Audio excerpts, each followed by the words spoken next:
Halo Ananda sekalian, ketemu lagi dengan Ibu Gema dan hari ini kita akan membahas topik pembelajaran kita mengenai pemanasan global yang dipelajari di kelas 11 semester 1. Nah, Ananda, seperti video yang Ananda lihat bahwa es di kutub telah mulai mencair.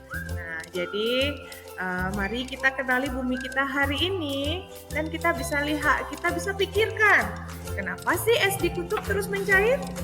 Lalu kalau seandainya es tersebut selalu mencair dan semuanya mencair, apa yang terjadi dengan bumi kita? Dan apakah kita bisa untuk membuat es di kutub itu berhenti mencair sehingga bumi kita menjadi lebih aman? Ya. Nah, untuk itu mari kita pelajari apa itu pemanasan global. Pemanasan global itu istilah yang lebih kerennya dikenal dengan istilah global warming. Adalah suatu bentuk ketidakseimbangan ekosistem di bumi akibat terjadinya proses peningkatan suhu rata-rata atmosfer, laut, dan daratan di bumi. Nah, sekarang yuk kita pahami kenapa sih suhu rata-rata di bumi selalu meningkat. Nah, di sini ada istilahnya, yaitu istilah satu efek rumah kaca dan satu efek umpan balik. Apa sih efek rumah kaca itu? Mari kita pelajari lebih jauh. Ananda perhatikan video yang sedang diputar. Pada video itu terlihat bahwa bumi kita dilingkupi oleh suatu lapisan yang seperti kaca yang berada di atmosfer, dan lapisan tersebut menutupi bumi. Lalu ternyata lapisan itu sekarang diistilahkan dengan namanya lapisan gas yang berakibat membuat lapisan tersebut berefek seperti rumah kaca. Jadi, seperti apa rumah kaca sih? Rumah kaca itu panas mataharinya terperangkap, sehingga panas matahari tidak bisa keluar lagi di bumi, sehingga menyebabkan suhu bumi meningkat terus. Lalu, apa gas-gas yang menyebabkan atmosfer bumi menjadi seperti rumah kaca? Yang paling banyak yang kita kenal itu yaitu karbon dioksida. Tetapi ada gas lain seperti nitrogen, kemudian ada juga CFC gitu ya. Nah, kemudian selanjutnya efek lanjutan dari rumah kaca ini adalah adanya efek umpan balik. Kenapa? Karena yang namanya pemanasan selain menghasilkan karbon dioksida juga menghasilkan uap air.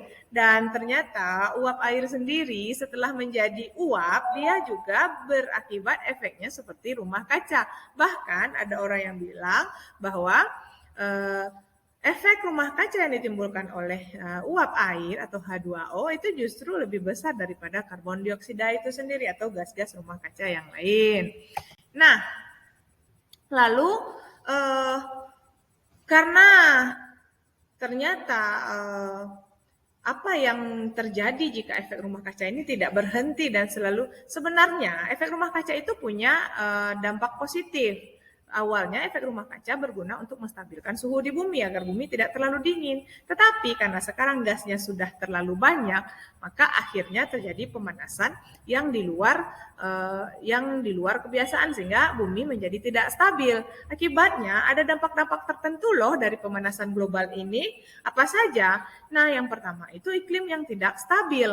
Nah, jadi coba Ananda itu harus bedakan dulu ya antara iklim dengan cuaca. Kalau iklim itu adalah suhu rata-rata udara yang terjadi dalam jangka waktu yang lama dan dalam daerah yang luas. Berbeda dengan cuaca yang jangka waktunya itu daerahnya lebih sempit dan waktunya lebih pendek.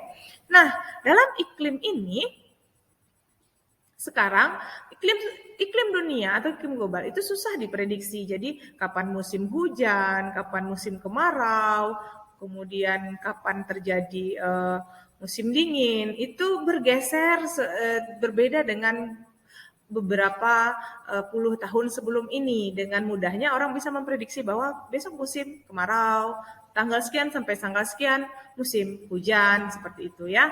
Lalu kemudian juga ada cuaca-cuaca ekstrim hari ini seperti angin kencang dengan yang tiba-tiba ada tornado, ada angin topan gitu ya. Nah, itu terjadi karena iklim tidak stabil. Lalu selain itu, Karena pemanasan global, seperti video yang Anda lihat di awal, ternyata es di kutub mulai mencair. Akibatnya apa? Permukaan air laut meningkat. Dan para ahli memperkirakan jika seandainya seluruh es di kutub itu mencair atau bumi ini seluruh esnya mencair, maka permukaan air laut itu akan naik sekitar 70 meter loh. Nah, bayangkan. Lumayan tinggi ya. Apa yang terjadi? Maka otomatis kota-kota yang ada di pesisir pantai bumi ini semuanya akan lenyap dan hilang. Wah, dampaknya lumayan besar ya. Lalu kemudian, ya seperti kita tahu tentu otomatis suhu global cenderung meningkat. Nah, suhu yang meningkat juga akan menimbulkan gangguan ekologis. Mungkin manusia bisa menyesuaikan diri dengan berpikir, gimana sih supaya dia masih nyaman di dalam rumahnya. Nah, dengan memasang AC, dengan memasang kipas angin. Tidak begitu dengan hewan dan tumbuhan. Hewan dan tumbuhan akhirnya bermigrasi mencari tempat yang lebih sejuk untuk diri mereka, tetapi masalahnya adalah sistem akhirnya terganggu gitu ya. Nah, kemudian juga ada dampak sosial politik. Karena apa? Karena musim yang susah diprediksi, akhirnya petani tidak tahu kapan dia mau menanam tumbuhan, kemudian akhirnya berdampak pada perekonomian, berdampak pada timbulnya kemiskinan, begitu ya. So, bagaimana sih caranya kita mengurangi dampak pemanasan global yang luar biasa ini? Yang pertama tentu konversi lingkungan. Kemudian kita lakukan efisiensi penggunaan energi, dan terakhir kemudian juga pemanfaatan energi alternatif, dan jangan lupa pendidikan terhadap masyarakat. Nah, Anda semua kalau sudah disimak, sekarang waktunya kita kuis. Nah, ini soal kuisnya ya. Setelah menyimak paparan tentang pemanasan global ini, menurut Anda bagaimana dampak pemanasan global untuk Indonesia? Dan sebagai warga negara yang baik, kontribusi apa sih yang dapat kita berikan dalam mengatasi pemanasan global? Oke, silahkan dijawab di kolom komentar ya. Hari ini kita belajar sampai di situ. See you again. Salam bahagia dari Bu Gemma.